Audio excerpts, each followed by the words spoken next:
Hello friends, welcome to my Raju's collections channel.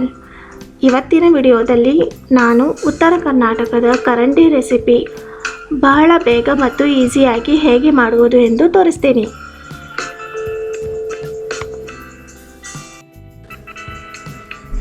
ಇಲ್ಲಿ ನಾನು 1 tea spoon ಮೆಂತ್ಯಕಾಳು, 1 tea spoon ಸಾಸಿವೆ, 100 ಗ್ರಾಮ್ನಷ್ಟು ಹಸಿಮೆಣಸಿನಕಾಯಿ, 3 ಚಿಕ್ಕದಾದ ಗಜ್ಜರಿ, 1 ಸೌತೆಕಾಯಿ, 3 ಟೀ ಸ್ಪೂನ್ ಅಗಸಿ, ರುಚಿಗೆ ತಕ್ಕಷ್ಟು ಉಪ್ಪು, ಸ್ವಲ್ಪ ಬೆಳ್ಳುಳ್ಳಿ, ಸ್ವಲ್ಪ ಶುಂಠಿನ ತಗೊಂಡಿದ್ದೇನೆ.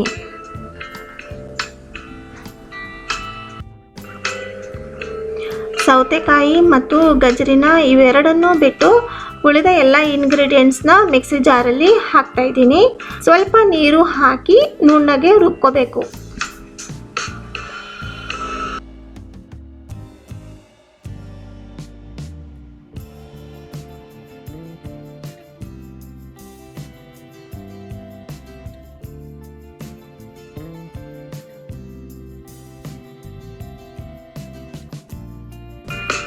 ನೋಡಿ, ರುಬ್ಬಿದ ತಕ್ಷಣ ಈ ಥರ ಪೇಸ್ಟ್ ಬಂದಿದೆ.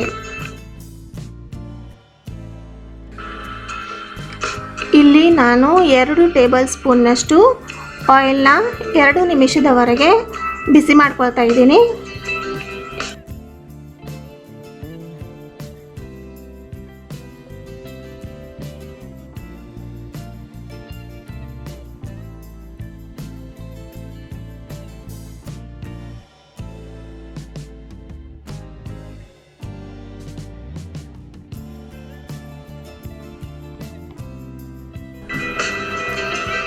ಇಲ್ಲಿ ಸ್ವಲ್ಪ ಎಣ್ಣೆ ತಣ್ಣಗಾದ ಮೇಲೆ ಅದರಲ್ಲಿ ರುಬ್ಬಿದ ಮಸಾಲೆಯನ್ನು ಮಿಕ್ಸ್ ಮಾಡ್ತಾ ಇದ್ದೀನಿ.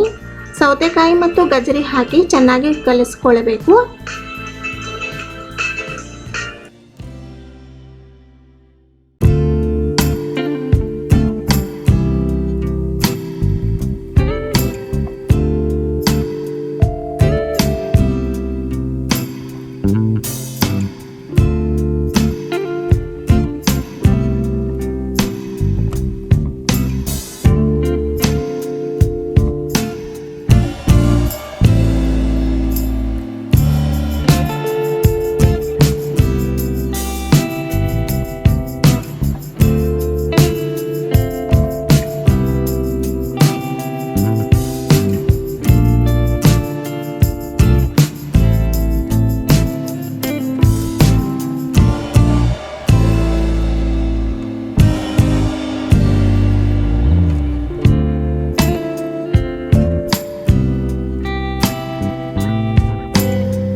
ಇದನ್ನು ನಾವು ಎಲ್ಲ ಸೀಸನ್ನಲ್ಲೂ ಉಪಯೋಗಿಸಬಹುದು.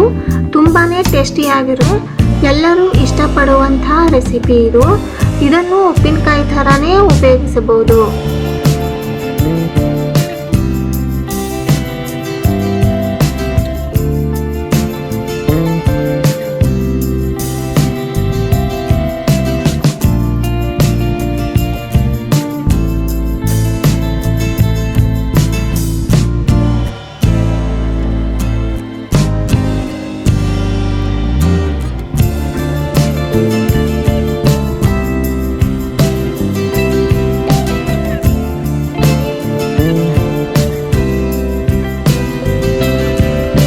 ಕರಂಡಿಯಲ್ಲಿ ಹಿಂಗು ಕೂಡ ನಾವು ಹಾಕ್ಬೋದು.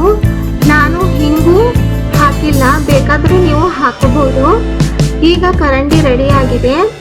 ಗಾಜಿನ ಇಲ್ಲ ಸಿರಾಮಿಕ್ ಬಾಟಲ್ನಲ್ಲಿ ಹಾಕಿ 2 ದಿನವರೆಗೆ ಬಿಸಿಲಲ್ಲಿ ಇಡಬೇಕು. ಅನಂತರ ಉಪಯೋಗಿಸಬಹುದು. ಫ್ರಿಜ್ಜಲ್ಲಿ ಇಟ್ಟರೆ 1 ತಿಂಗಳವರೆಗೆ ಯೂಸ್ ಮಾಡ್ಬೋದು. ಫ್ರಿಜ್ಜಲ್ಲಿ ಇಲ್ಲ ಅಂದರೆ 15 ದಿನವರೆಗೆ ಯೂಸ್ ಮಾಡ್ಬೋದು. ಅಗಸೆ ದೇಹಕ್ಕೆ ತುಂಬಾ ಒಳ್ಳೆಯದು.